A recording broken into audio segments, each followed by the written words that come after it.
សួស្តីបងប្អូនយើងទាំងអស់គ្នាថ្ងៃនេះដែរខ្ញុំមកប្រាប់ពីរបៀបអំពី Telegram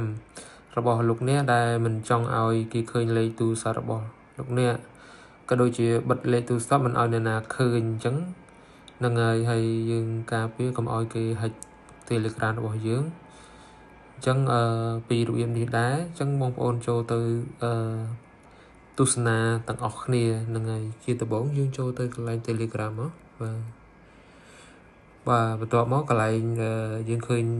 កន្លែងនេះដោយសារយើងចូលកន្លែង setting សិនហ្នឹងហើយកន្លែងនេះយើងចូលកន្លែង setting សិនហ្នឹងហើយដោយសារកន្លែងនេះខ្ញុំចូលវាចូលស្រាប់អញ្ចឹងទៅគឺវាឃើញមានតម្រងបែបនេះហ្នឹងហើយបងប្អូនឃើញទេវាមានតម្រងបែបនេះអញ្ចឹងបងប្អូនចូលទៅមើលពាក្យ privacy and security ហ្នឹងហើយបន្ទាប់មកយើងចុចទៅលើវាមកបាទបន្តមកទៀតយើងឃើញមានតម្រងបែបនេះហើយបងប្អូនណាបន្តមកទៀតគឺយើងចូលទៅកន្លែងពាក្យថា phone number ហ្នឹងហើយ phone number ហ្នឹងហើយអញ្ចឹងចុចទៅលើវាមួយមកបាទ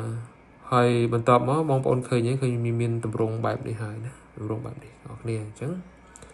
បើសិនជាបងប្អូនតម្រងនេះគឺខ្ញុំបងប្អូនឃើញអញ្ចឹងគឺខ្ញុំវាពេលនេះយើងមិនតាន់បិទតាយើងមិនតាន់បិទការដែលមិនឲ្យគេឃើញលេខទូរស័ព្ទរបស់យើងទេអញ្ចឹងបើសិនជាយើងចង់មិនឲ្យគេឃើញលេខទូរស័ព្ទរបស់យើងគឺយើងដូរមកពាក្យnobody វិញមកបាទអញ្ចឹងនៅពេលដែលបងប្អូនចុចទៅលើ nobody នេះហើយគឺ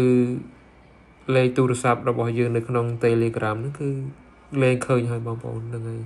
គឺលេងឃើញហើយអញ្ចឹងរបៀប